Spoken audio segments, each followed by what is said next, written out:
And so when the Haiti earthquake struck, we were sort of immediately moved to action for two reasons. One, it's fairly close. Being in South Florida, we're geographically close and it gives us the ability to respond quickly. And two, it just was such a huge devastation. I was down at Sol again on January 12th, and I left a management meeting and got on a plane to go to Los Angeles, and by the time I arrived in Los Angeles, the earthquake had struck. But even more amazing, I got an email from our president who had already started mobilizing, and I think that was about the proudest moment that I've had in maybe my 20 years involved with Sol. There was no electricity. There was no electricity.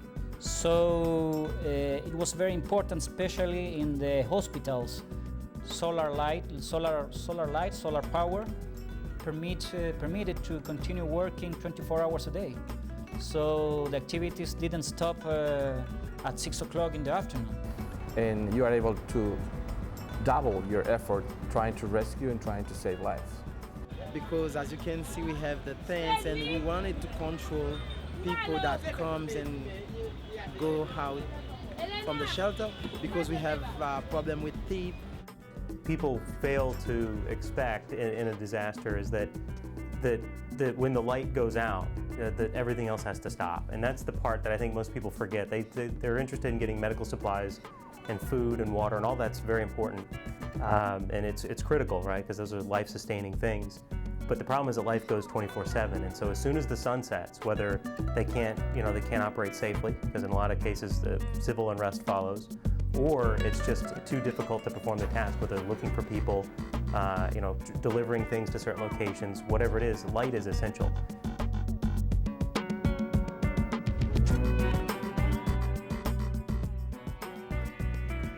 As Sol Inc. concluded its country mission, their team ascended 7,000 feet with the UN relief effort to transform a remote refugee and medical mission by way of a very special delivery. For us, it's a very important day because since January 21, we have no electricity here. So to have some electricity tonight, that will be a very great point.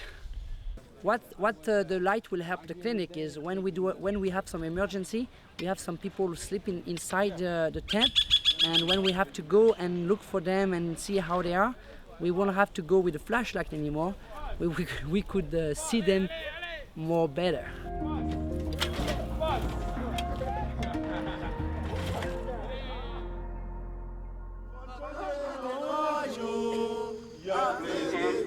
From the busy streets of Port-au-Prince to remote regions on mountaintops, solar lights shine brightly, bringing hope and stability to Haiti's rebuilding effort.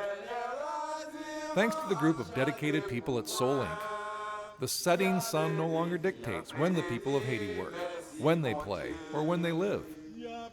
And for the dedicated volunteers, doctors, nurses, aid workers, and especially the Haitian people, there is a genuine appreciation for the power and brilliance of solar lighting. Reliable, renewable, remarkable.